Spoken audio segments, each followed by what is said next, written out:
entonces hablar, como les había dicho, del síndrome nefrótico, que es uno de los grandes temas de la nefrología, es uno de los grandes síndromes.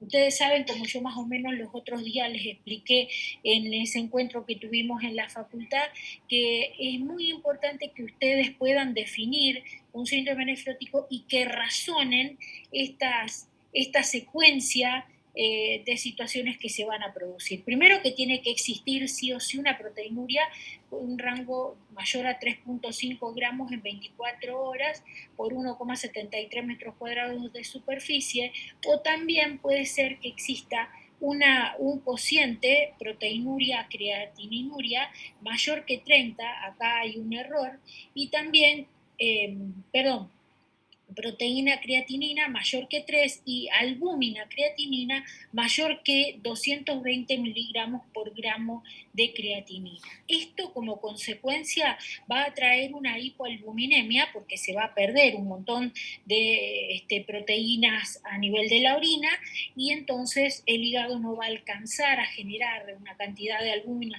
suficiente como para suplir esa gran pérdida que va a existir, y como consecuencia de esto se van a generar una síntesis de una gran cantidad de lipoproteínas de bajo peso que van a traer como consecuencia una dislipidemia, con un aumento importante del colesterol, de HDL, LDL y no tan así de los triglicéridos.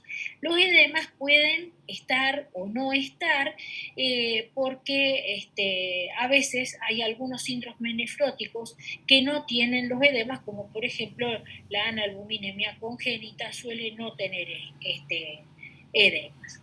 Entonces, la causa de este síndrome es el aumento de la permeabilidad renal al paso de las proteínas a la orina. ¿Por qué? Porque hay una alteración de la barrera de filtración glomerular. Entonces pueden aparecer algunas lesiones funcionales o estructurales en las células endoteliales y en la membrana basal, pero la mayoría de las lesiones son a nivel de los podocitos. ¿Se acuerdan que yo les había dibujado los otros días lo que era una membrana basal? No puedo escribir, bueno, no importa, después lo vamos a ver más adelante, que la barrera de filtración glomerular está constituida por tres elementos: los podocitos, que es lo que nosotros habitualmente le decimos células epiteliales, las endoteliales y la membrana basal glomerular con sus tres capas. Entonces, tiene que existir una alteración, sobre todo a nivel de los podocitos, que son los que van a hacer que esta membrana basal sufra cambios en su electronegatividad y en el tamaño de sus poros para que puedan atravesar proteínas de distintos pesos moleculares. Y nosotros sabemos, esto es un síndrome nefrótico, entonces les reitero: proteinuria mayor que 3,5, hipoalbuminemia menor que 3 gramos por ciento y una dislipidemia.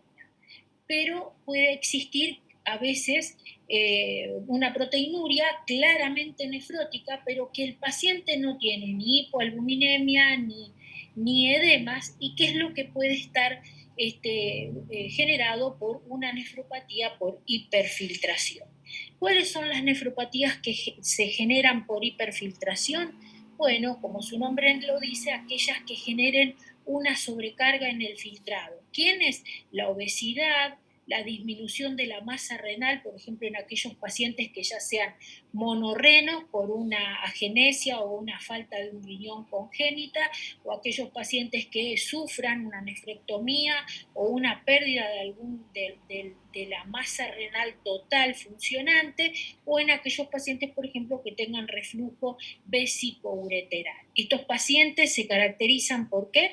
Porque tienen una proteinuria francamente nefrótica, pero le faltan componentes del síndrome nefrótico. Se dan cuenta, no alcanza a cumplir con un síndrome nefrótico. ¿Cuáles son las causas más comunes de síndrome nefrótico? Tenemos que dividirlo en causas primarias y en causas secundarias. ¿Cuáles son las causas primarias más frecuentes? Bueno, las glomerulopatías. Y dentro de las glomerulopatías, ¿cuáles son las más comunes? Son aquellas que ahora en un ratito las vemos, son las que nosotros siempre decimos glomerulopatías no proliferativas o enfermedades de los podocitos y que se caracterizan porque no tienen generalmente hematuria, sino que tienen mucha proteinuria. ¿Quiénes son? La nefropatía por cambios mínimos, la glomerulonefritis focal y segmentaria o esclerosante focal y la glomerulonefritis membranosa. Esas son las tres glomerulopatías que generalmente dan mucho síndrome nefrótico y también figura en este caso la glomerulonefritis por IgA, pero esta se caracteriza porque además de tener un síndrome nefrótico puede ir acompañado de una microhematuria. Estas son las causas las más frecuentes, las que están marcadas en rojo, y por supuesto después está la por IgM, la por C1Q, que son cambios mínimos pero con depósitos de C1Q o de inmunoglobulina M, y también la membrana proliferativa, que bueno, es muy nefrótica, pero aparte del nefrótico tiene otros datos más que van a acompañar. O sea, las que ustedes se tienen que acordar son el cambios mínimos en los niños, la focal y segmentaria y la glomerulonefritis membranosa. Y dentro de las secundarias, la que va a la cabeza de todo, ¿quién es? La diabetes, que se considera una epidemia a nivel mundial, y también después hay otras, como por ejemplo el lupus, la amiloidosis, las neoplasias, que muchas veces tienen como paraneoplásico un síndrome nefrótico, sobre todo mama, pulmón, colon, y las hematopoyéticas, o sea, las leucemias y los linfomas, una serie de fármacos, entre los cuales están los AINES, los contrastes iodados, las sales de oro que ya no se usan más, bueno, y otras situaciones como por ejemplo la preeclampsia o lo que yo les acabo de contar, que es la hiperfiltración, por ejemplo en pacientes obesos o en pacientes que tienen una masa renal disminuida. Esas son las más frecuentes. ¿Cuáles son las manifestaciones clínicas? Bueno, acá hay rayas que aparecen porque cuando cambio el formato se me cambian las diapositivas. Entonces, las manifestaciones clínicas son la hipoalbuminemia, los edemas que los pacientes suelen tener. ¿Y por qué pueden tener edemas los pacientes? Bueno, habitualmente es por la falta de presión oncótica, que va a generar la albúmina en el intravascular, y entonces va a generar un paso del líquido desde el intravascular hacia el intersticio, entonces se van a formar edemas. ¿Cómo son estos edemas? Bueno, son edemas blandos que dejan godet, que se generan en las zonas más declives, o sea, en las piernas, o también en los tejidos más laxos, como son los párpados, el escroto, los labios y la vulva. Entonces, el líquido migra, por ejemplo, si el paciente se pone en un decúbito lateral, va a migrar para ese lado; si está boca arriba, se va a acumular en el dorso; si está parado, en los miembros inferiores. Entonces, y otra cosa que tiene importante este edema, que hay que hacer el diagnóstico diferencial con otras causas de edema, como por ejemplo el de la insuficiencia cardíaca o del síndrome ascítico edematoso, es que no cambia en el curso del día. No es que cuando el paciente se acuesta, como en el edema cardíaco, estos edemas se reabsorben, se meten en el intravascular y le generan el edema agudo de pulmón al paciente, o lo hacen levantar a la noche a orinar un montón de veces. Este edema no cambia de lugar, o sea, no se mete al intravascular. ¿Por qué? Porque no hay presión oncótica, o sea que en ese aspecto no va a salir del intersticio, salvo que la sobrecarga sea brutal y entonces sí tenga derrame pleural, ¿no es cierto? Otra de las cosas que tienen estos pacientes, como habíamos hablado recién, es la hiperlipidemia, generalmente a un predominio de aumento del colesterol y del LDL, o o sea, proteínas de bajo peso, de lipoproteínas de bajo peso, estos pacientes tienen una pérdida importante de proteínas a nivel de la orina, entonces no solamente van a perder albúmina, que les va a generar todas estas consecuencias de los edemas, sino que también van a perder a nivel urinario una serie de inmunoglobulinas, por ejemplo la inmunoglobulina G, inmunoglobulina M, que le van a hacer perder o generar una predisposición a las infecciones. Se va a generar un paciente que va a ser un inmunodeprimido. También van a perder algunas proteínas transportadoras, perdón, como por ejemplo la tiroglobulina. Entonces va a aparecer un paciente que es hipotiroideo, pero el nivel de TSH es normal, por eso este paciente no debe ser tratado como un hipotiroideo. También se va a perder las proteínas, la antitrombina 3, que es una proteína que actúa como anticoagulante. Por eso estos pacientes tienen esa tendencia a la trombosis y encima están hemoconcentrados, porque el agua está en el intersticio y no en el intravascular. Entonces, estos pacientes suelen tener una tendencia a la trombosis. Otra cosa que se pierde es el zinc, que el zinc sirve para la ozonificación bacteriana, o sea que no solamente van a tener una disminución de la inmunidad humoral, sino también de la inmunidad celular. Suelen tener hipertensión arterial, pero no, o sea, es una hipertensión arterial, ¿por qué? Porque hay un disparo del sistema renina-angiotensina-aldosterona. Y acuérdense que la formación de los edemas va a ser por de dos maneras. Una va a ser por la disminución de la presión oncótica y que eso va a traer como consecuencia el predominio de la hidrostática, que va a hacer que salga el líquido, y otra porque el riñón tiene una alteración en la eliminación del agua y de la sal, que eso va a favorecer también a la acumulación a la retención de agua y sal. ¿Por qué? Porque al ser un tejido renal hipoperfundido va a traer una liberación del sistema renina-angiotensina-aldosterona que va a traer como consecuencia una acumulación de agua y sal. Y pueden tener falla renal cuando bueno, este intravascular quede tan pobre que se dé esa hipoperfusión que nosotros decíamos. Entonces, es requete contraimportante la evaluación de estos pacientes y sobre todo la anamnesis. Es muy importante. ¿Por qué? Porque, por ejemplo, hay pacientes que nos tienen que contar bien cómo es su historia de la diabetes.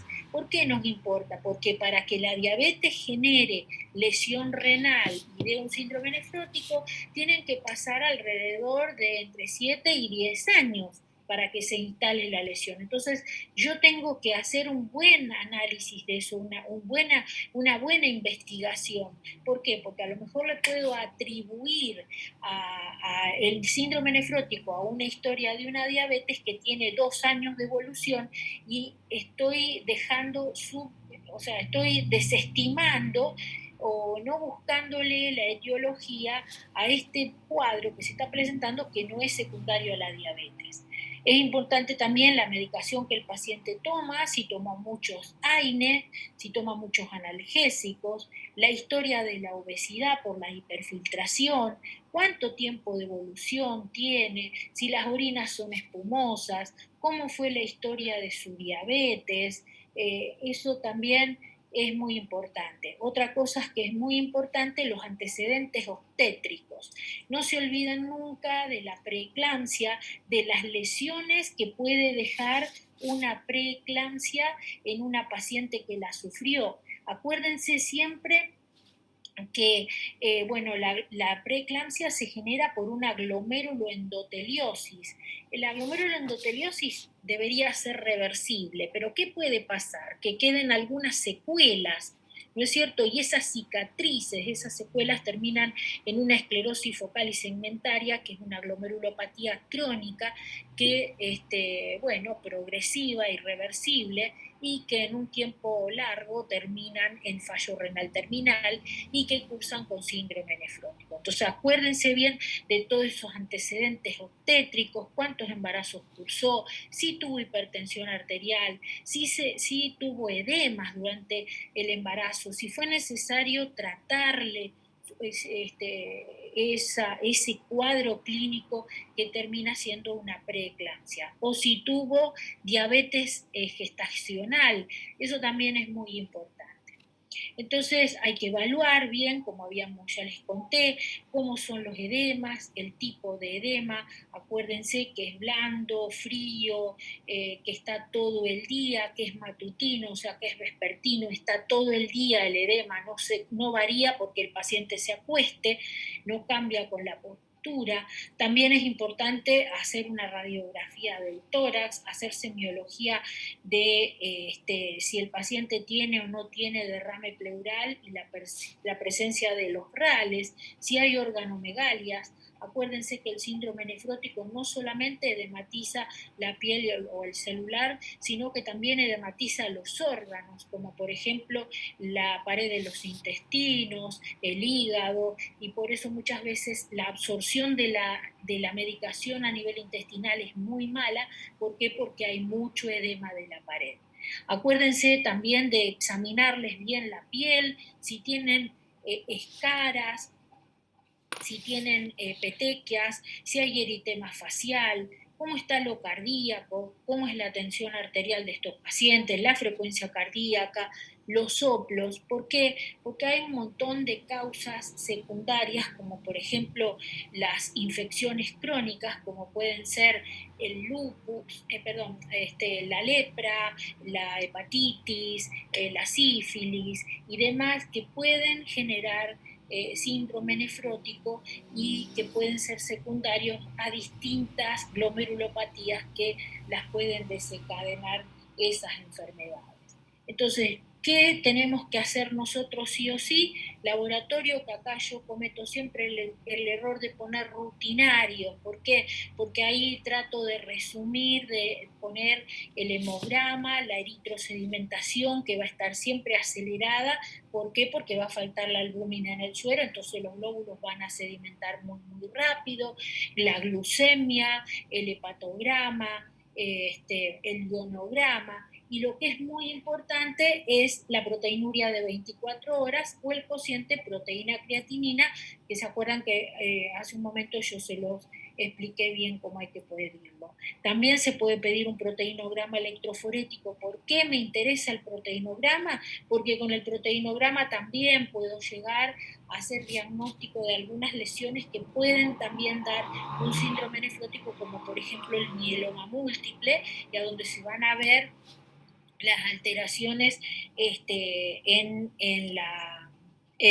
las bandas monoclonales, y entonces podemos también, sobre todo en las personas mayores, no se olviden nunca de que un mieloma se puede presentar como un síndrome nefrótico.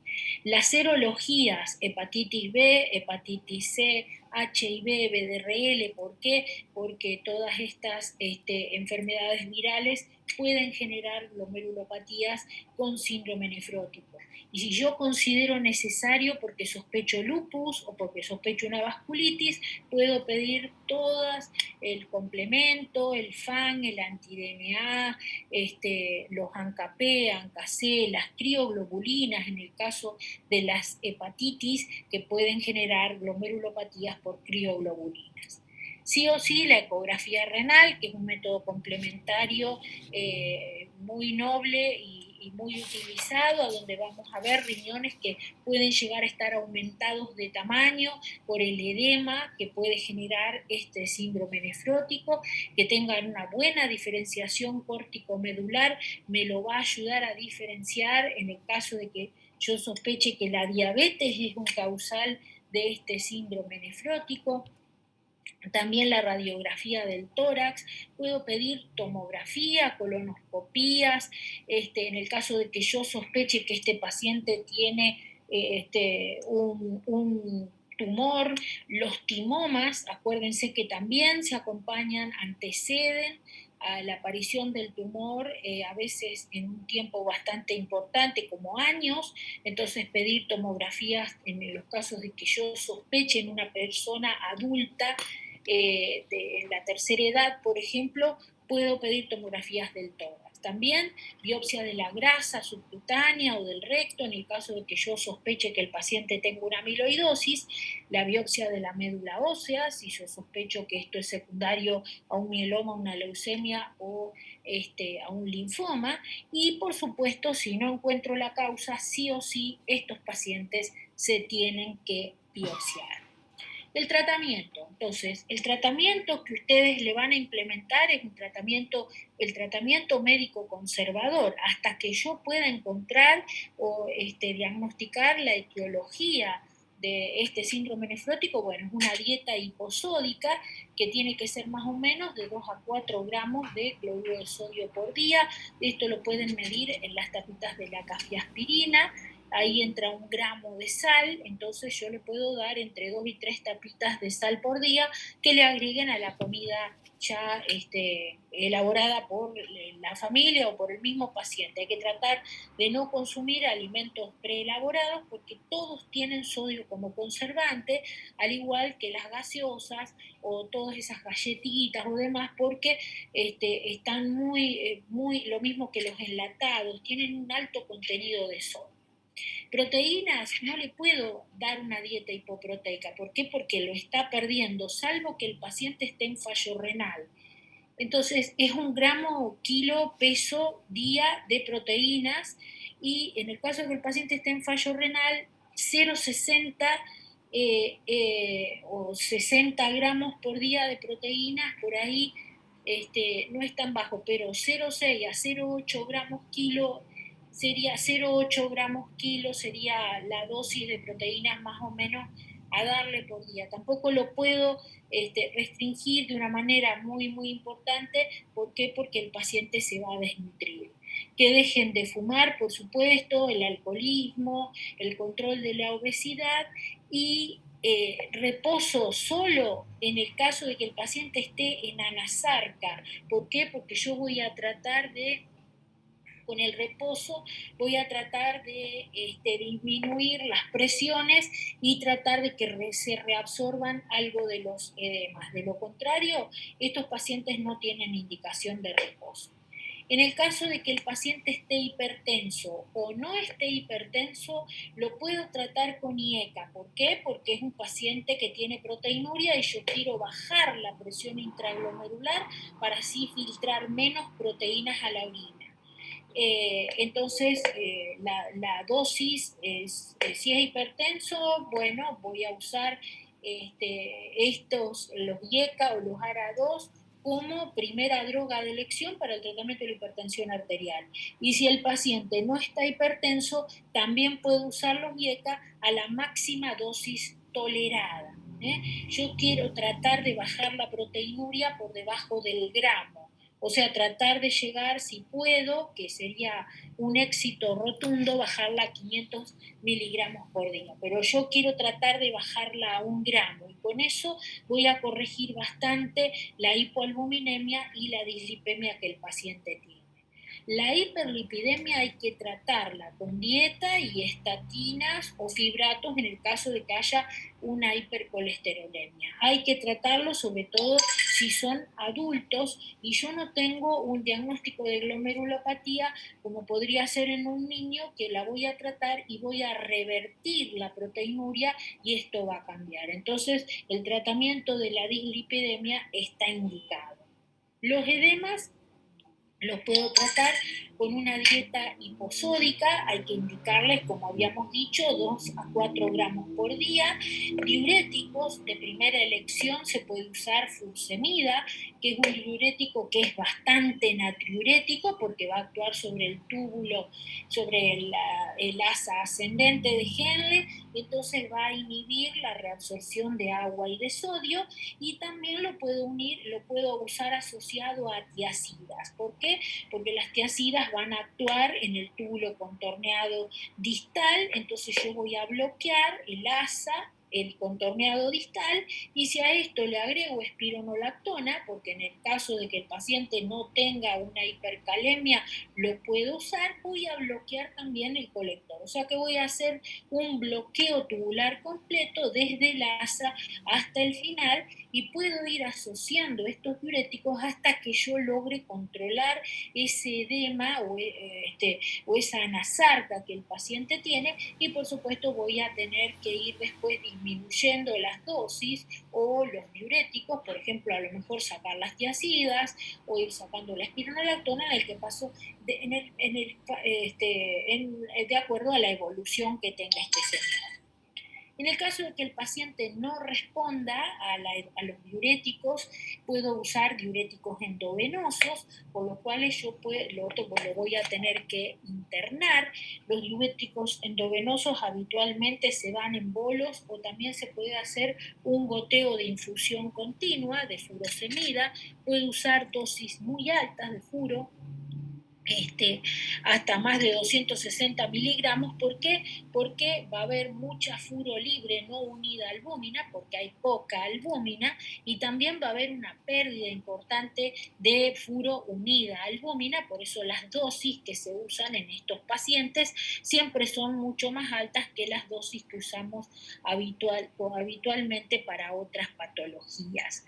En el caso de que tampoco funcione con diuréticos endovenosos, las ampollas son de 20 miligramos, yo puedo hacer goteos de 10 o de 20 ampollas de furosemida, o también puedo hacer bolos de 2 ampollas cada 6 horas más o menos, pero generalmente usamos infusión continua.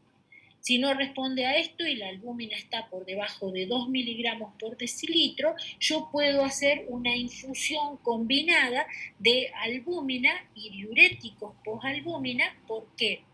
Porque al infundir albúmina, esta va a aumentar la presión oncótica a nivel intravascular, va a traer agua del intersticio al intravascular, pero yo voy a tener que estimular la diuresis con furo una vez infundida esa albúmina.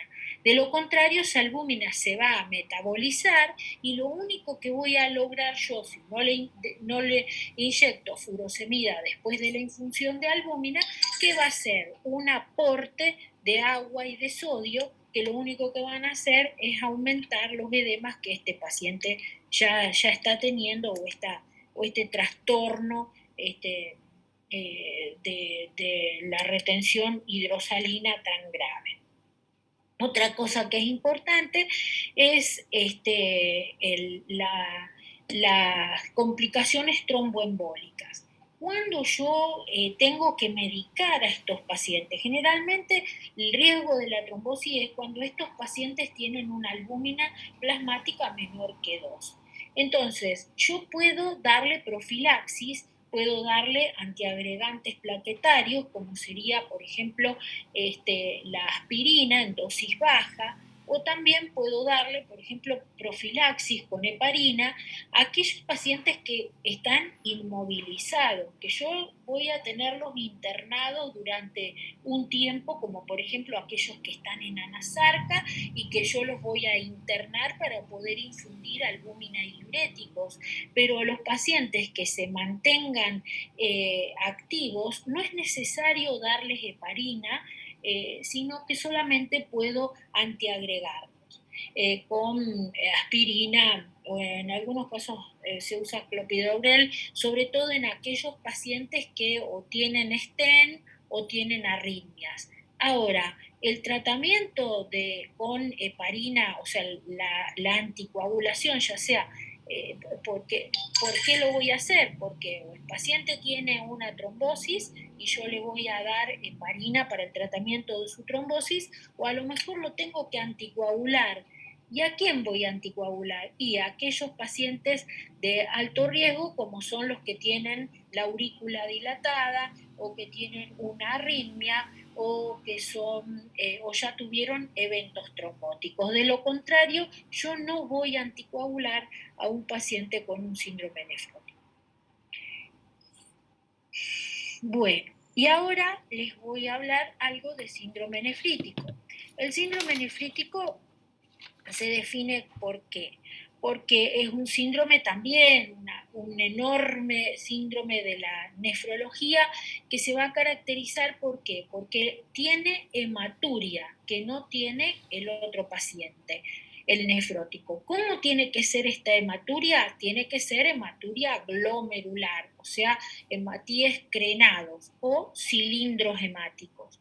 ¿Puede tener proteinuria? Sí, puede tener proteinuria, pero habitualmente no es proteinuria de rango nefrótico.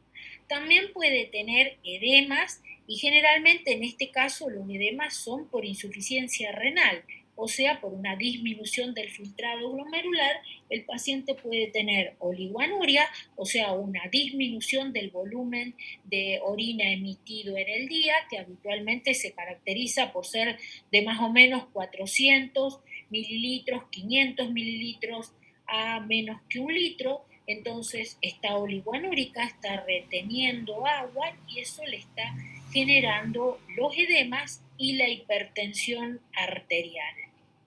El síndrome nefrítico generalmente es una entidad que se instala en forma rápida y que habitualmente el ejemplo de síndrome nefrítico en todos lados es la infección por infecciones postestreptocóxicas, o sea, por el estrepto beta hemolítico del grupo A.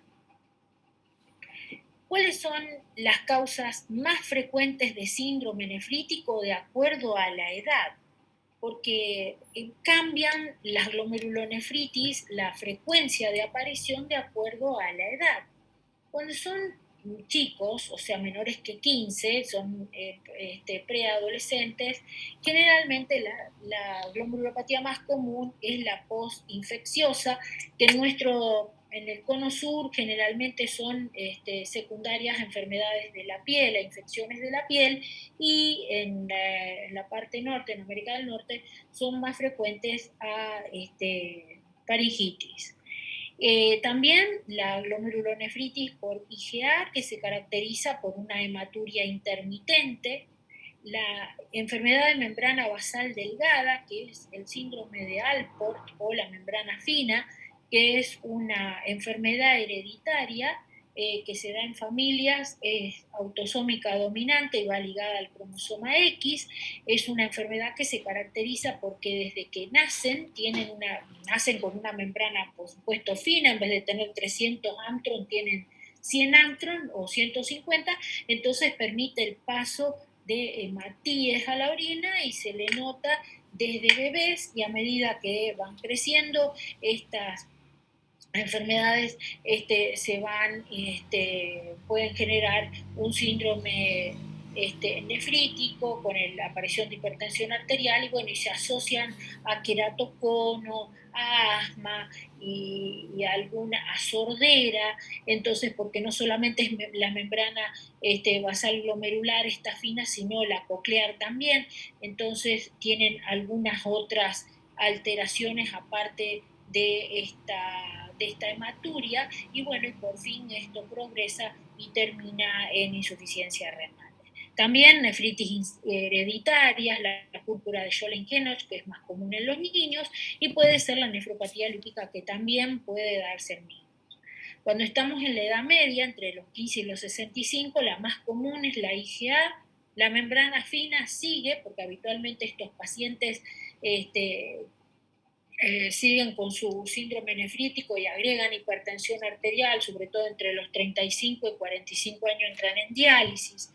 Algunos no, porque son portadores y no padecen la enfermedad, y bueno, pero siguen teniendo la hematuria, la hipertensión arterial, entonces también se describe como en membrana basal fina una de las entidades que aparece en la mediana edad. El lupus, las nefritis hereditarias siguen también, la mesangial proliferativa es otra de las glomerulopatías, o sea, la glomerulonefritis rápidamente progresiva que se asocia a vasculitis, y las glomerulonefritis postinfecciosas que ya cambian de lugar, ya no están primeras, sino que están abajo. Y más de los 65, las vasculitis es la principal causa, por eso nunca hay que dejar de sospechar en una persona adulta que tiene hematuria o que tiene hipertensión o proteinuria, dejar de sospechar en una vasculitis. La inmunoglobulina A, que no debuta acá, sino que debuta a menor edad, la nefropatía membranosa, que a veces también se puede acompañar de acuerdo a si es de causa secundaria con la emisión de orina con sangre, y las agudas postinfecciosas, que también quedan en el último lugar y que en este caso se están relacionando más con otras infecciones, no como la de los niños, sino con infecciones como por ejemplo endocarditis bacterianas u otras que son más comunes de las personas mayores. Es muy importante en el caso de que uno sospeche una postinfecciosa el antecedente de la angina. ¿Por qué? Porque habitualmente estas glomerulopatías, este síndrome nefrítico necesita o sea, que se generen antígenos, que estos antígenos generen la producción de anticuerpos y que estos complejos se vayan a depositar en subendoteliales a nivel renal y que produzcan este síndrome nefrítico. Habitualmente tienen que tener el antecedente, tenemos que tener 7 a 21 días previo a la aparición de la enfermedad, alguna lesión de algún tipo para poder sospechar que tiene una postinfecciosa. Habitualmente las orinas son de color oscuro, son marrones o son color Coca-Cola o color té. ¿Por qué? Porque los hematíes están crenados y bueno, ya habíamos dicho que puede también tener cilindros, no es orina roja, y también es importante saber si ha estado tomando o no ha estado tomando medicación.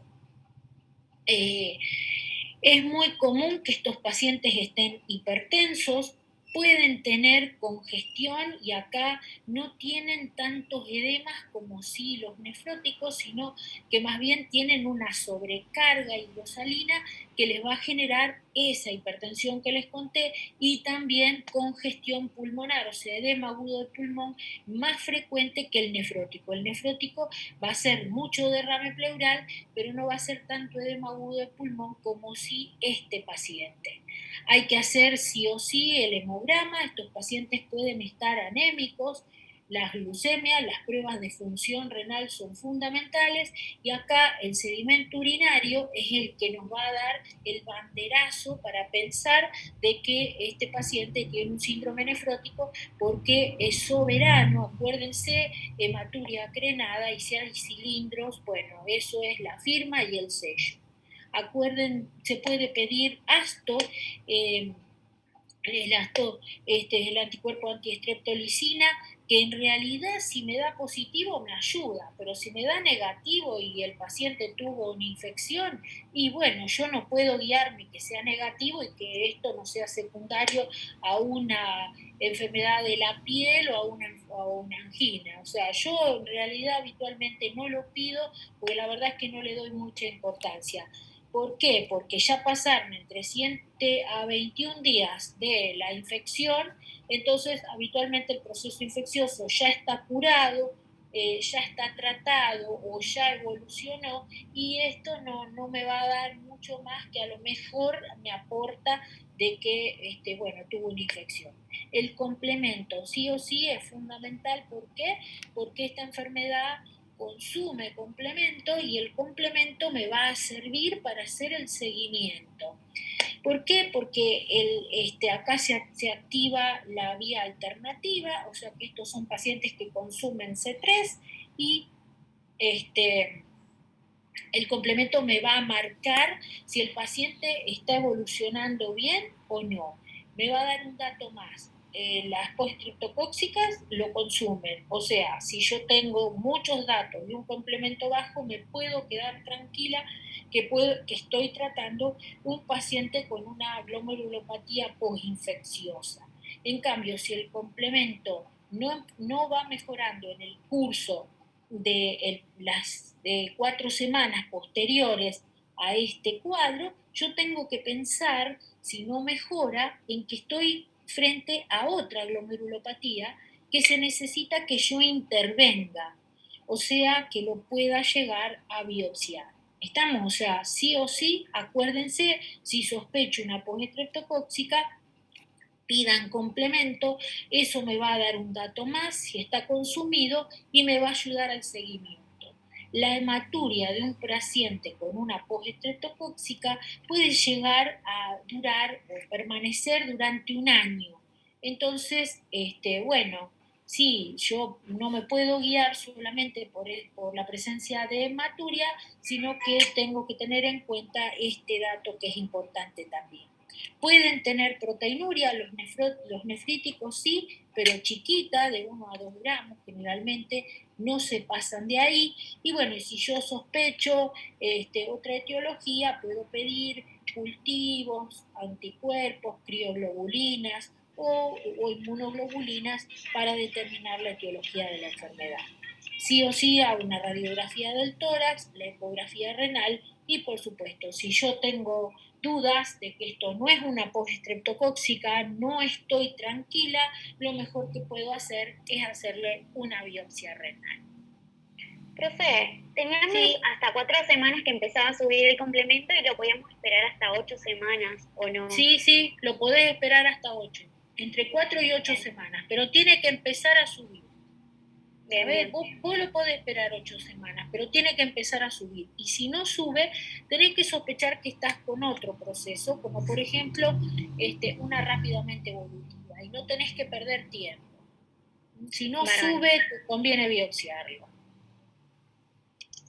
Bueno, estos son entonces generalidades del síndrome nefrótico y el síndrome nefrítico. Y yo ahora, a ver si puedo, les quería dar un pantallazo de glomerulonefritis.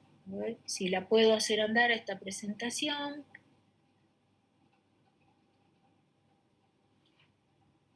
Parece que anda. Bueno, esperemos que siga así. No.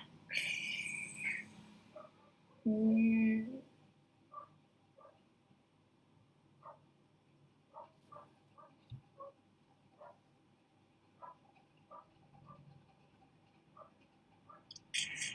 qué desgracia.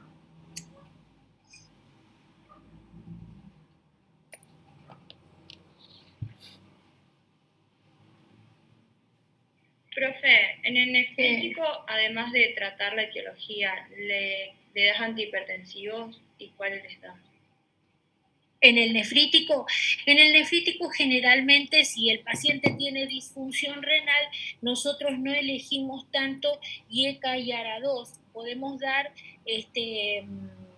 inhibidores de los canales del calcio, pero si el paciente no está con una disfunción muy importante, sí le damos IECA y ARA2. ¿Por qué? Porque son pacientes que tienen activado el sistema renina.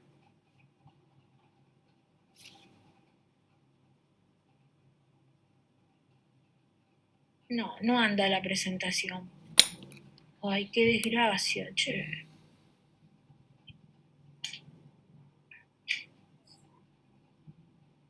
No sé, ya no sé qué hacer con esto acá.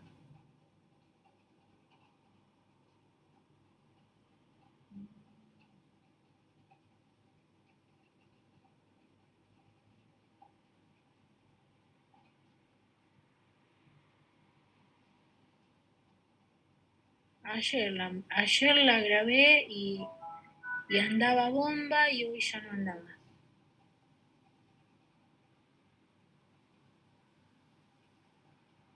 No.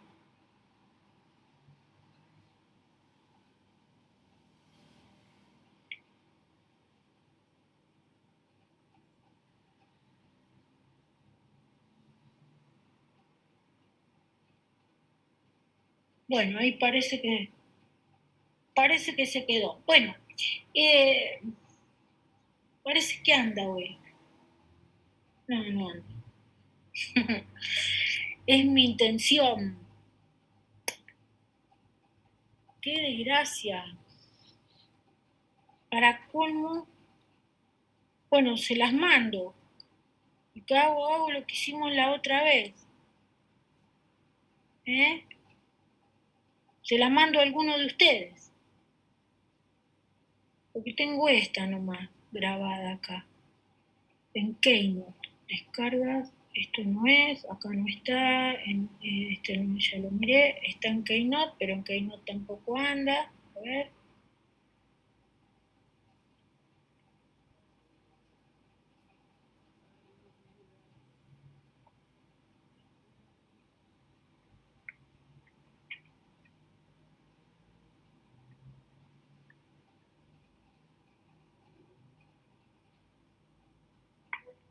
¿Ustedes la ven? Sí, profe. Sí, profesor. Sí.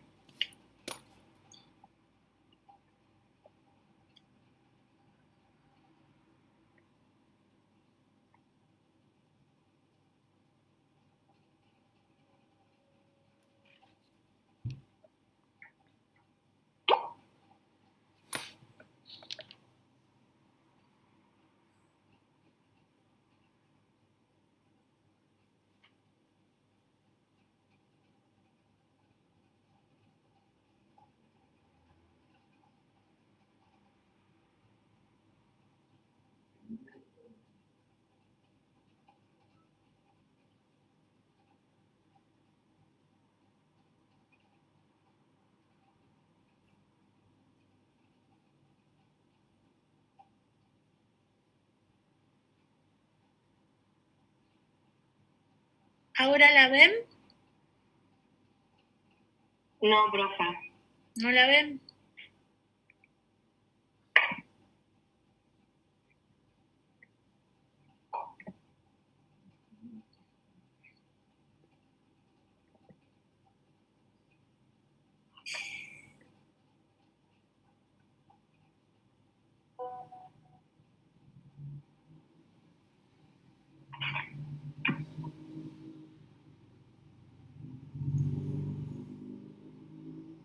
Bueno, a ver, díganme a quién se la puedo mandar y ya te la envío y me la van pasando ustedes.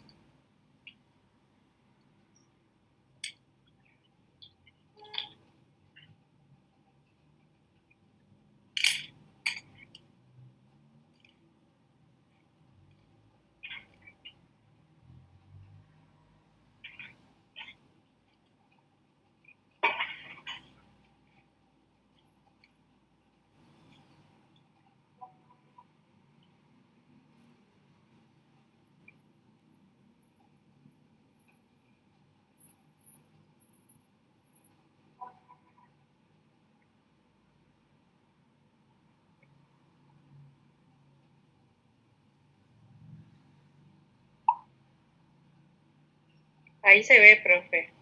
Sí, pero después se va, ¿viste? Yo la dejo de ver. Ahí la veo. La veo dos diapositivas, ahí, ¿ves? Chau, yo no la veo más. ¿Ustedes la ven? Y nosotros sí, profe. Sí. Pero, y si yo, pero ahora no pasa la, pero, por ejemplo, ¿ustedes ven que avanza la presentación? No, se queda tildada. Claro, está tildada. Y yo desde otra máquina ahora, ustedes me contaron que no puedo entrar, ¿no? Si yo me desconecto y me conecto con otra máquina, bueno, dale, pásenme un mail, cualquiera. Yo le pasé ahí por el chat, profe. Uh-huh.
Ahí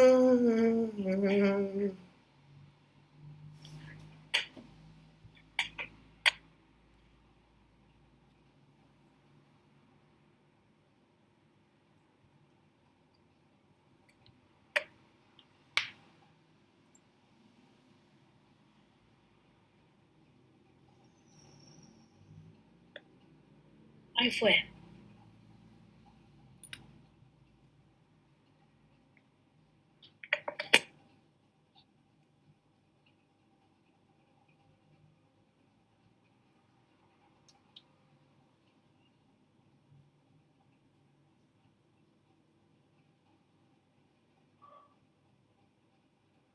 ¿Te llega?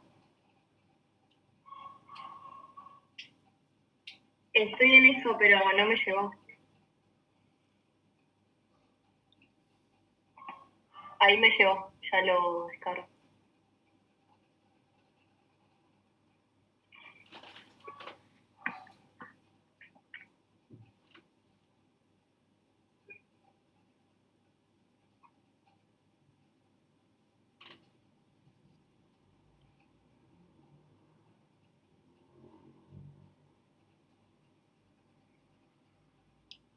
¿Ahí se ve? A ver, estaba tratando de abrirla. Ajá. Bueno, dale, ahora yo te tengo que pasar a vos. Vos sos anfitriona ahora. Te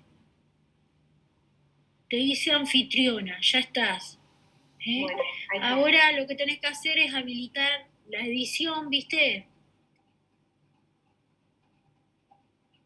En ese cuadradito blanco, ahí en esa banda amarilla, habilita la edición y después poner presentar con diapositivas. ¿Cómo lo habilitas con la edición? Viste que vos tenés una que ahí dice está. banda. Ahí está, ahí listo, es lo que te mostraste. Muy bien. Ahí salió. Y ahora poner presentar con diapositivas, compartirnos la pantalla.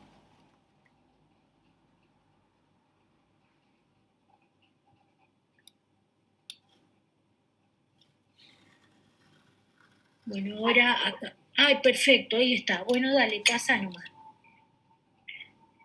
Bueno, ustedes tienen que saber que las glomerulonefritis son las enfermedades que van a volver al anterior, que van a enfermar a las estructuras y al funcionamiento de los glomérulos.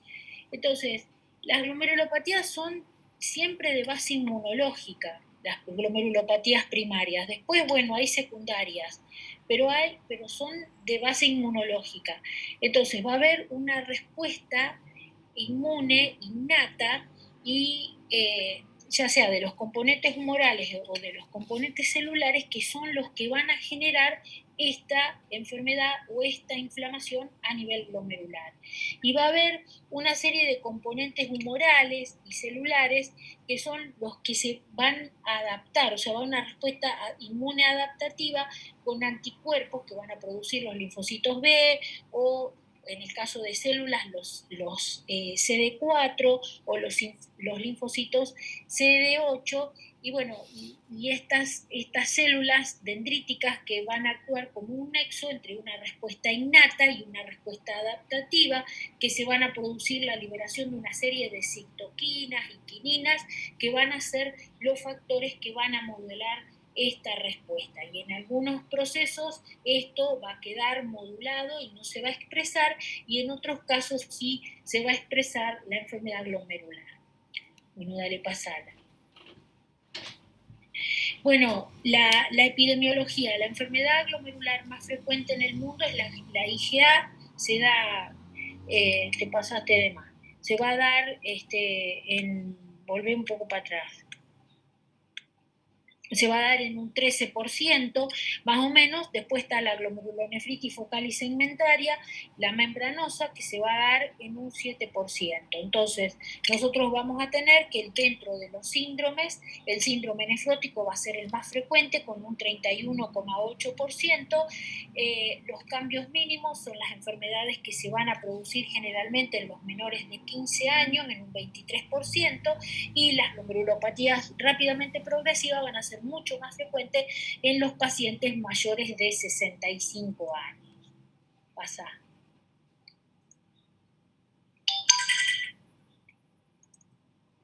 Entonces, ¿cómo las podemos clasificar nosotros, las glomerulopatías?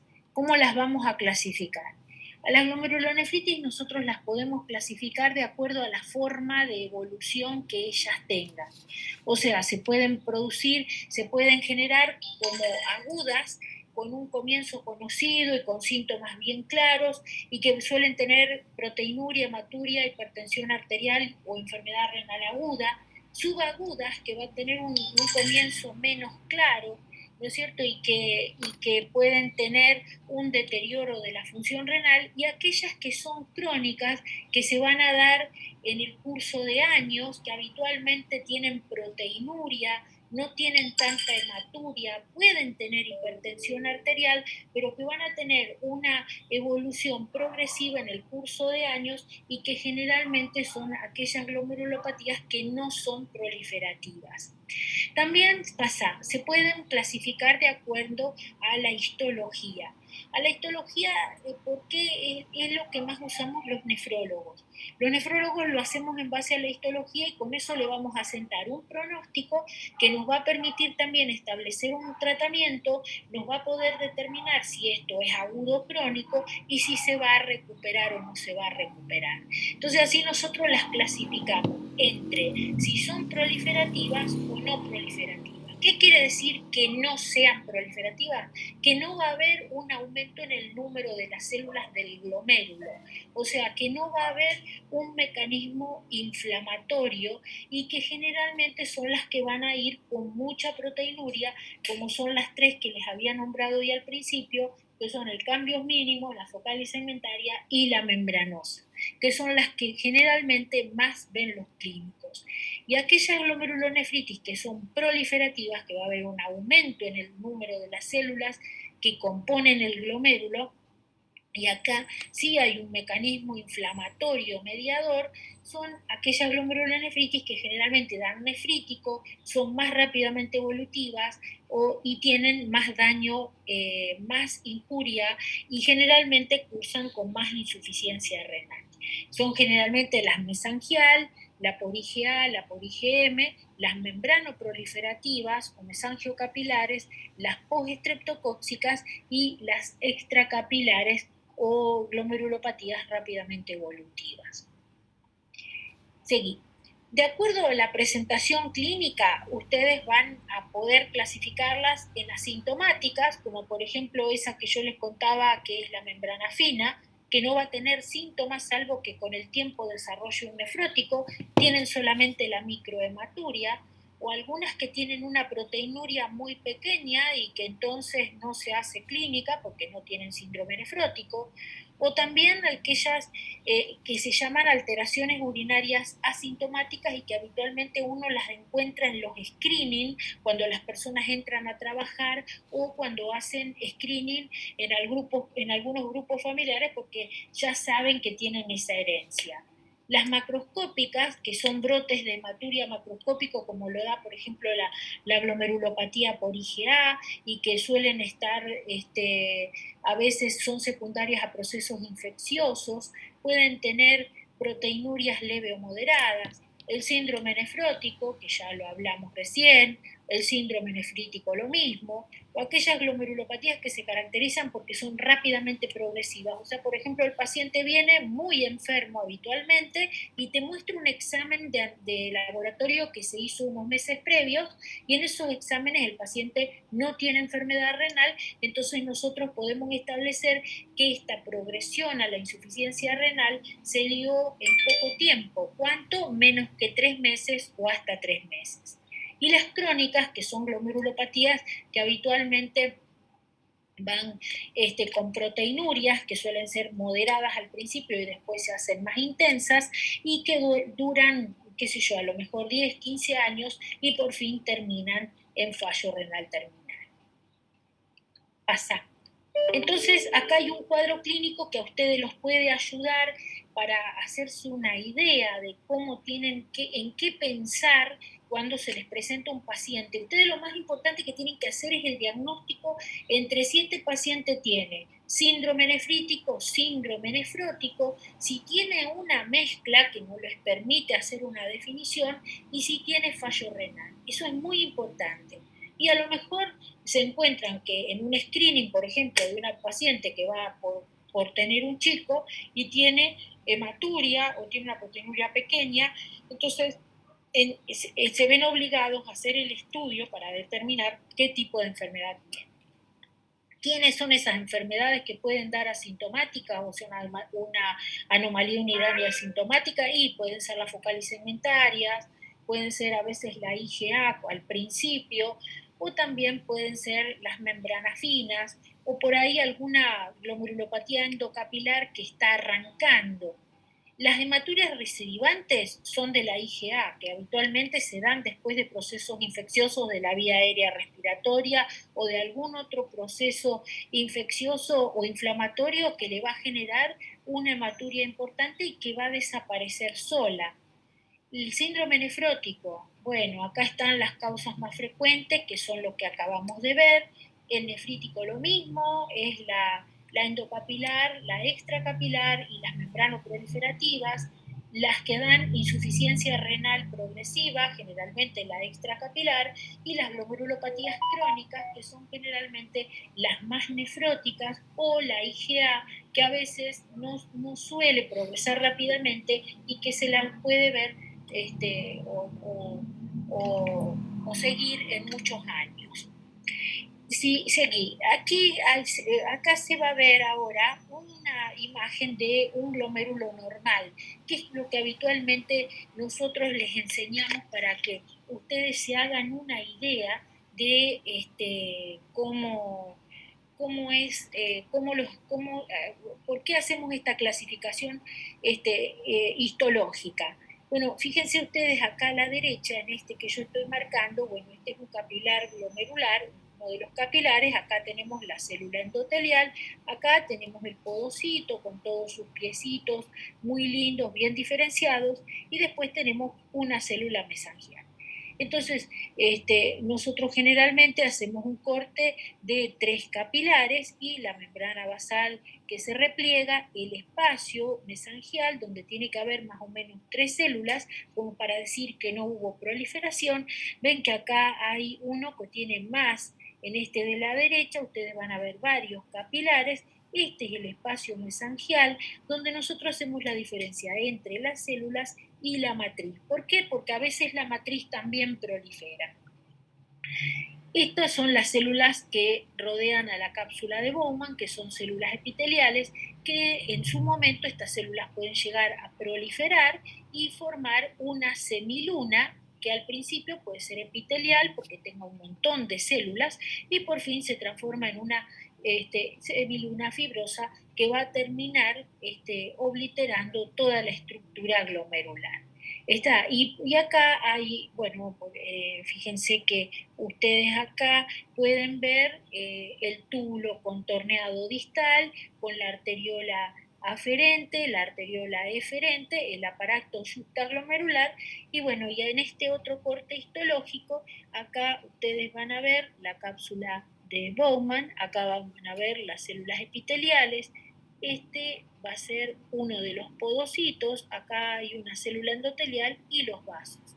Y bueno, eso es como para más o menos ustedes se hagan una idea de por qué nosotros hablamos del intersticio y de la proliferación y de un montón de cosas más. Que por supuesto, estos son un lenguaje medio específico que usamos los nefrólogos como para hacernos una idea de dónde está la lesión y cuán grave es la lesión glomerular. Pasa.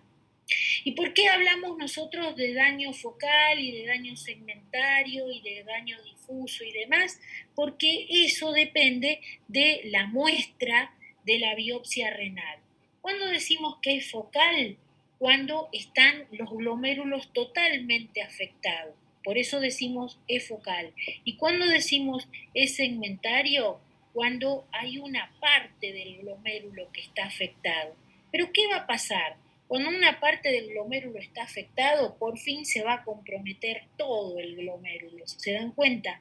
Y cuando decimos nosotros que es difuso, eh,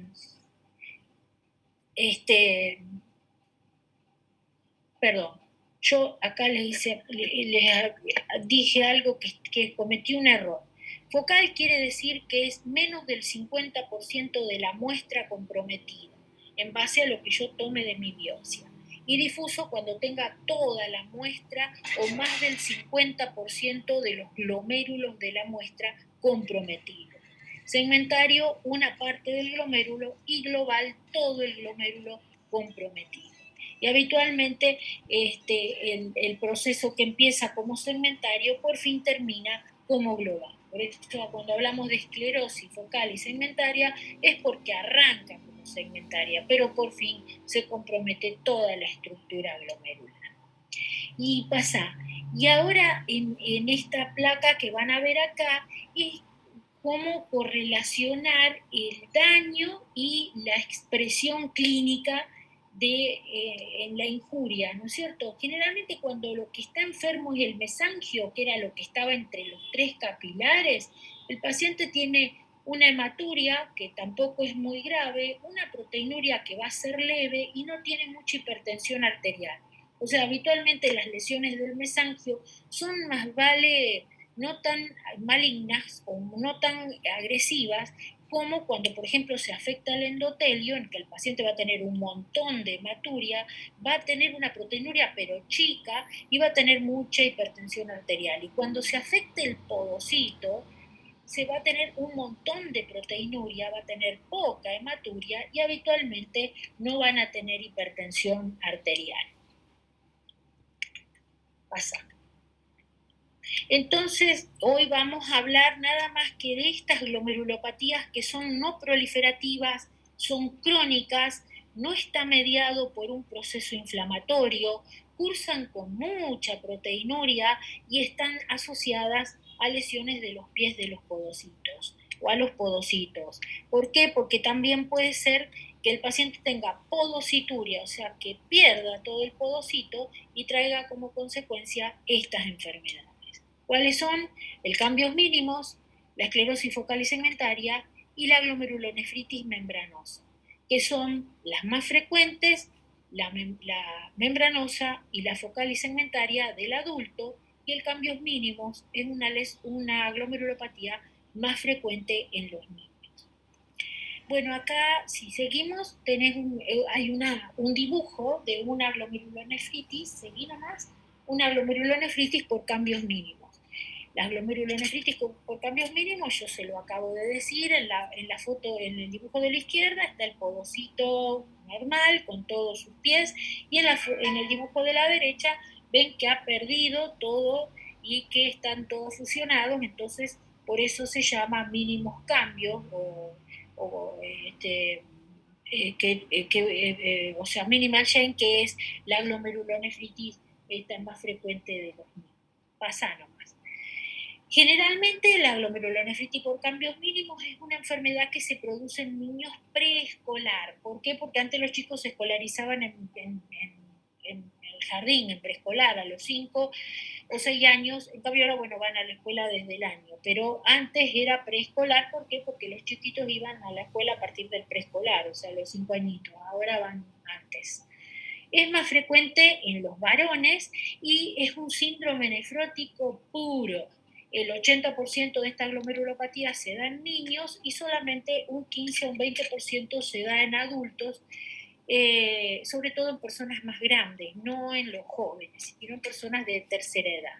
No se sabe cuál es la etiología, se supone que está ligada a una disfunción de los linfocitos T y que podría haber una alteración en la expresión de las proteínas que constituyen la membrana basal y bueno, esta enfermedad se suele asociar también a procesos infecciosos, a alergias.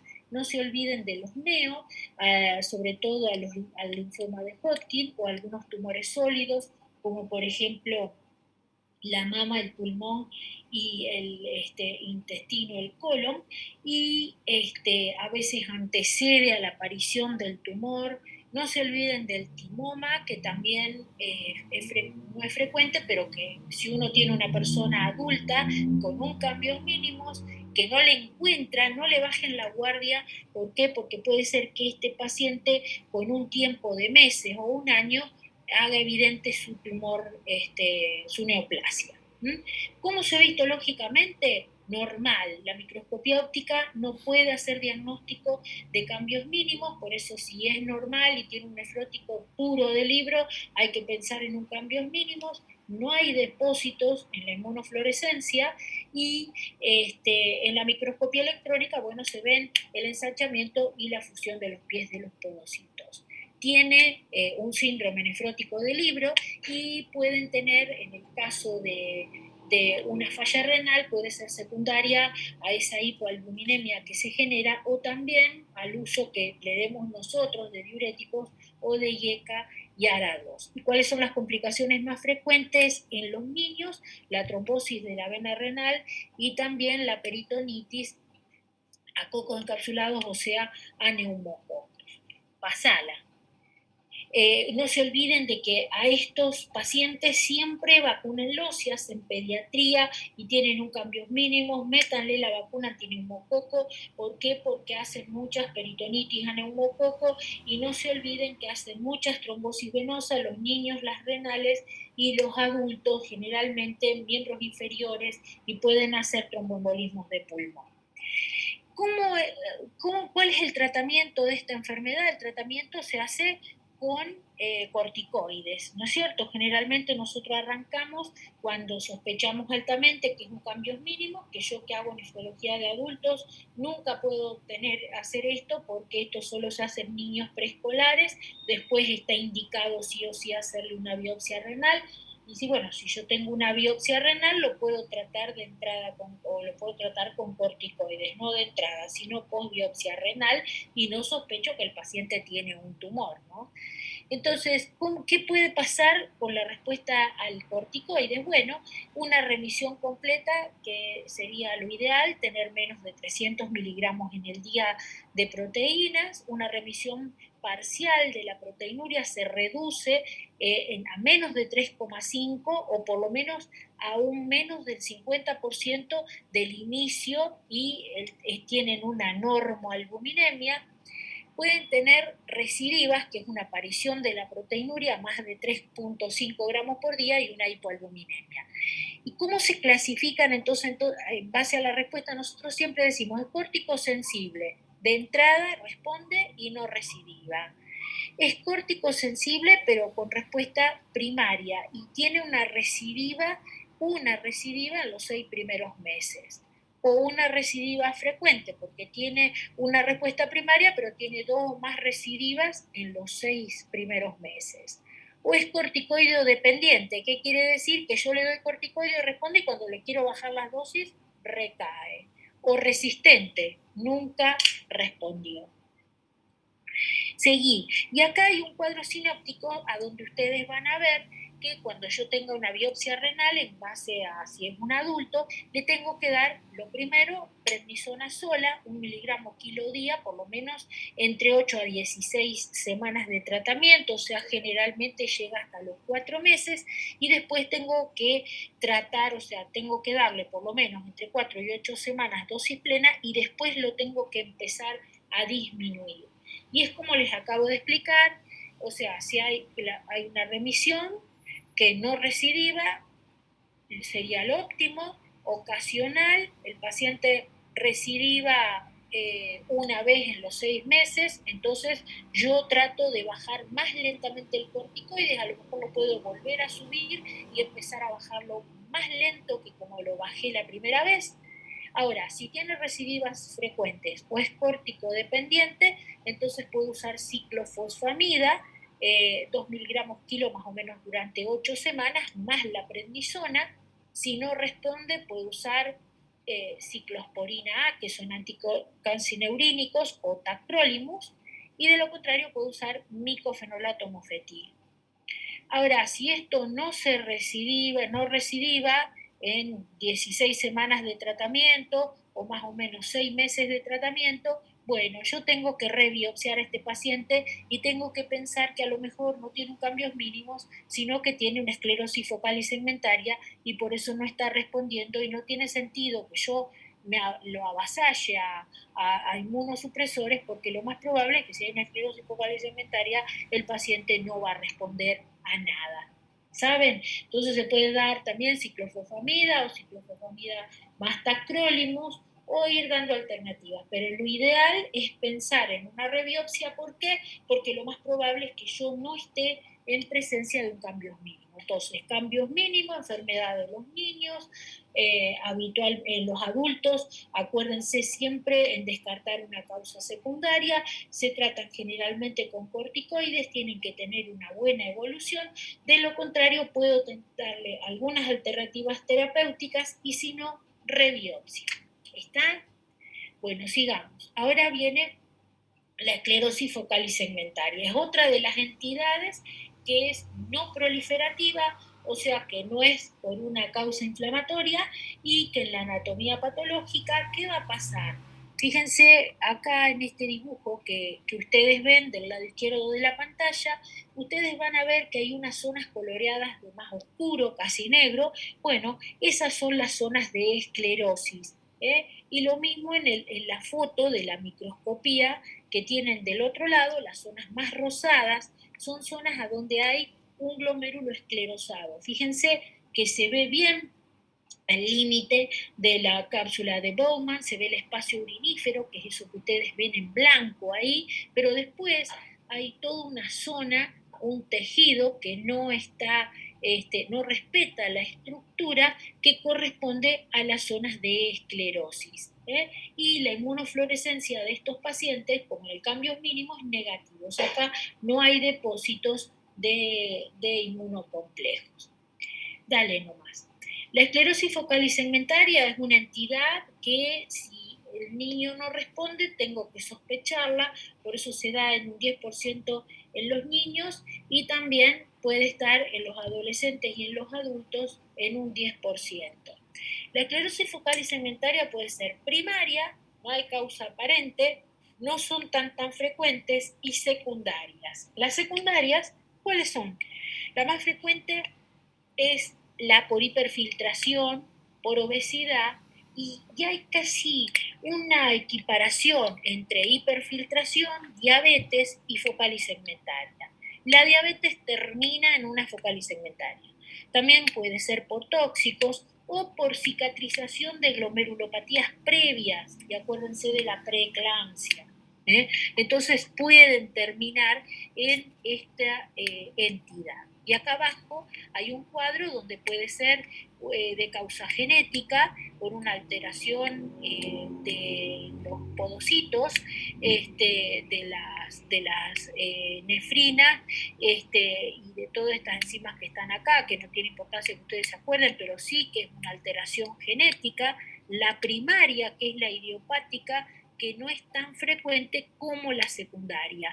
¿Quiénes son los más comunes? Infecciones virales, por ejemplo el HIV. El HIV da una glomerulonefritis focal y segmentaria con una lesión en la histología de la punta del glomérulo.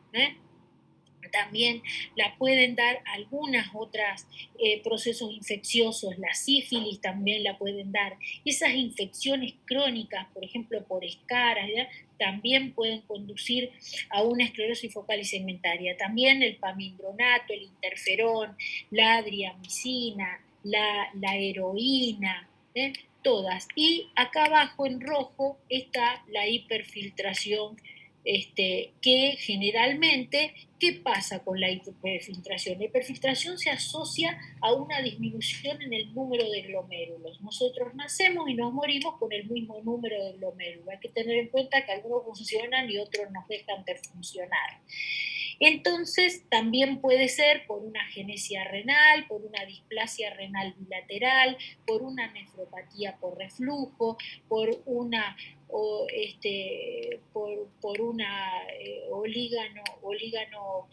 o sea, que falte una parte renal o que haya una extirpación quirúrgica muy extensa o una destrucción, por ejemplo, por un tumor renal, una tuberculosis renal. O sea, hay procesos que tienen una disminución en el número de nefronas y o sea, de la masa renal funcionante, y hay otras que tienen un número, de nefronas normales, como serían la obesidad y la diabetes, que van a generar una hiperfiltración. ¿Por qué? Porque por el sobrepeso van a hiperfiltrar, o por la presencia de glucosa en la orina también se va a generar una hiperfiltración. Bueno, si seguimos un poco más, seguimos más, la hiperfiltración, va a haber una vasodilatación preglomerular, que es lo mismo que va a pasar en la diabetes, y otro día le explico bien qué es lo que pasa con la diabetes.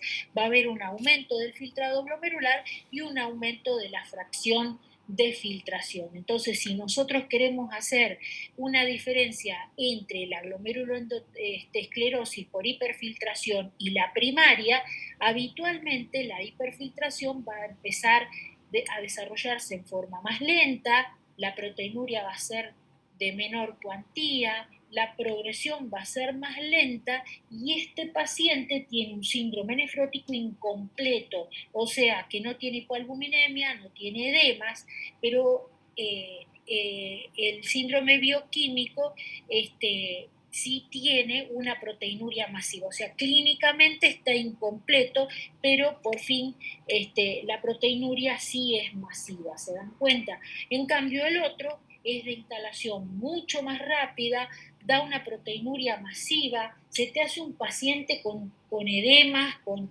una evolución mucho más rápida, o sea, que tiene todo, tiene la clínica y tiene lo químico. ¿Se dan cuenta? En cambio, este otro no tiene todo. Pasala.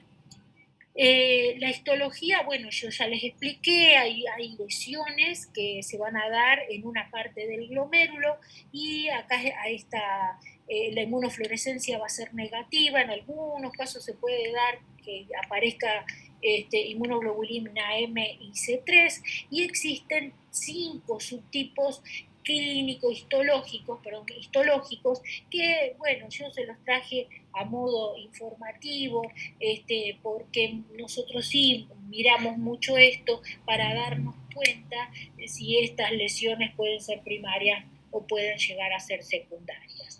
¿Cómo se trata? Como cualquier síndrome nefrótico, estos pacientes suelen tener hipertensión arterial y algo de hematuria muy, muy pequeña, y generalmente, como estas nefronas se van esclerosando en forma total, hiperfiltran la de al lado, porque va quedando cada vez con menos masa glomerular, bueno, por fin va generando esclerosis de otros glomérulos, y así progresivamente hasta que la masa renal funcionante cae tanto que termina en fallo renal terminal.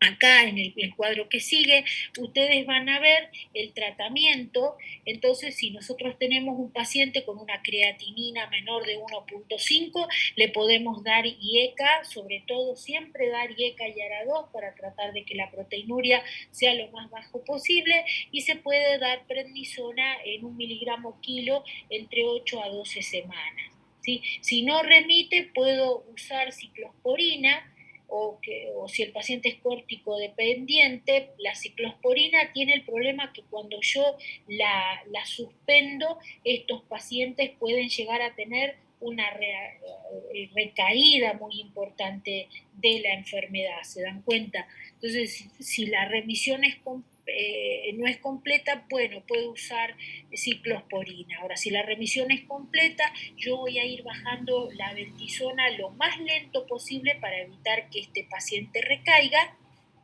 y se me está agotando la batería de la máquina.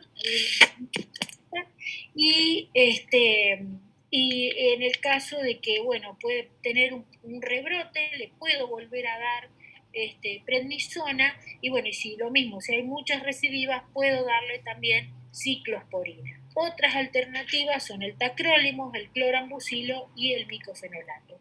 No se olviden que todos estos,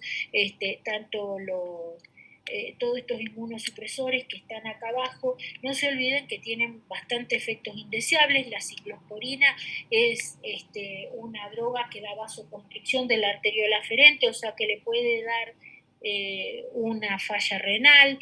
El tacrolimus puede desarrollarles también diabetes a estos pacientes, entonces si no la tienen se la puede desarrollar.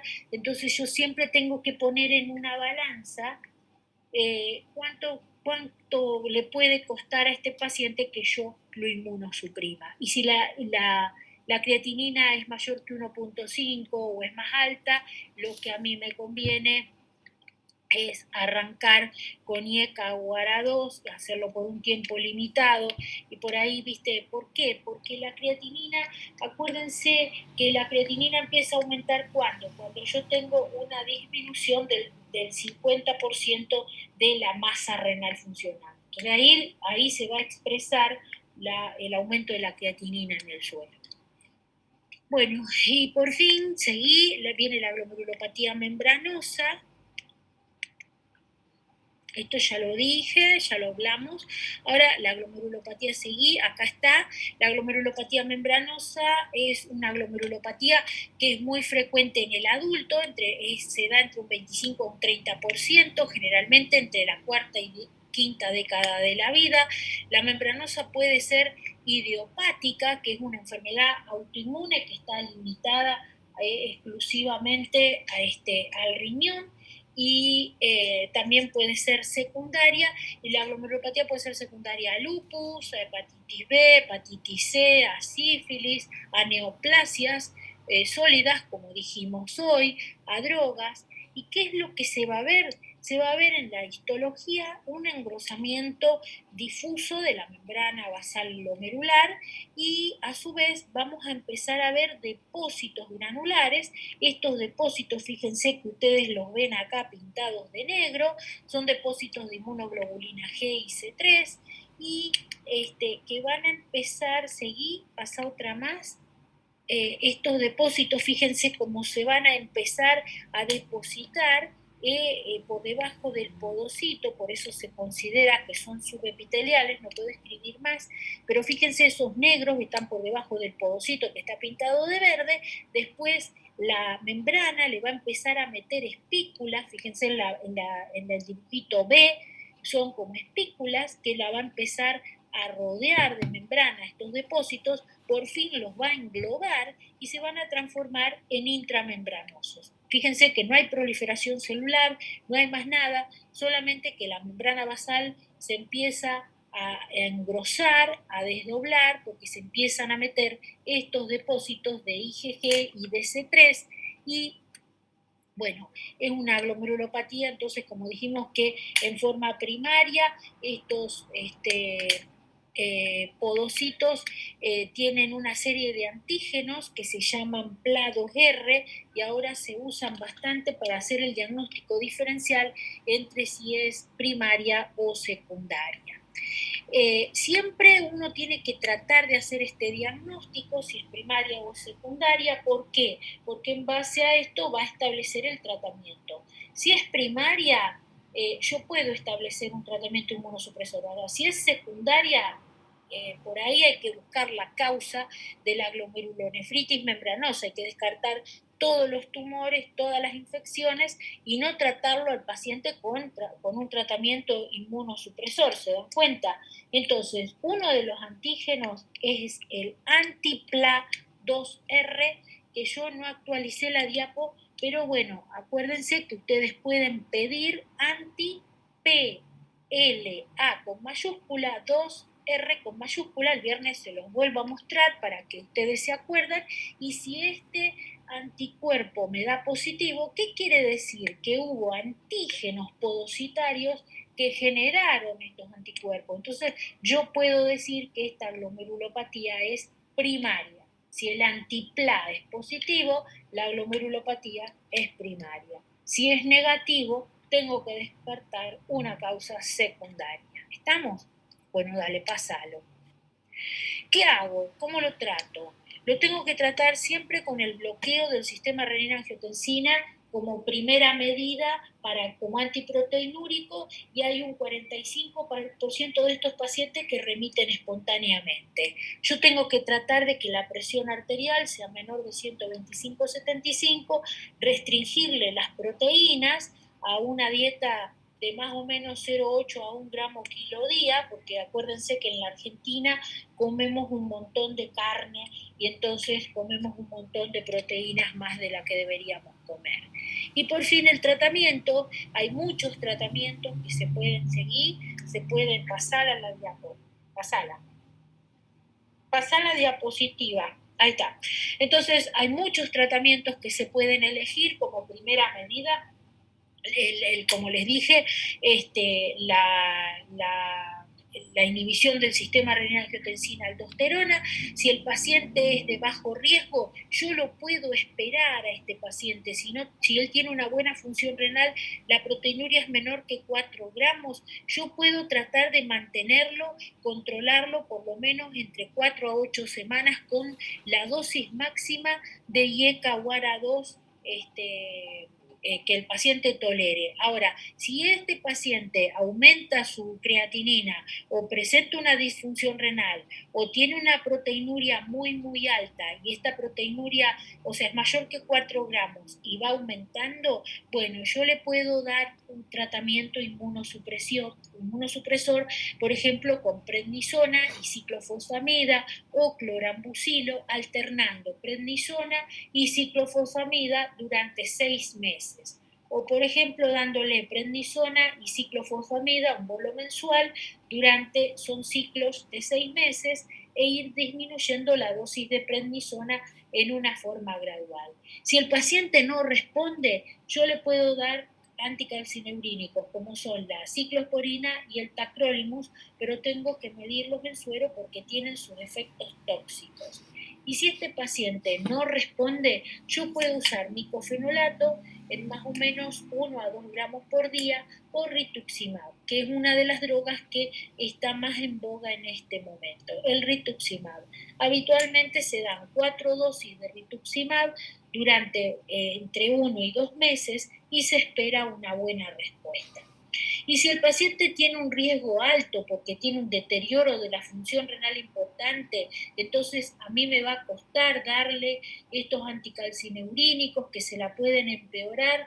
Le puedo dar micofenolato mofetil en dosis de 1 a 2 gramos durante 6 a 12 meses e ir siguiendo la evolución de la enfermedad.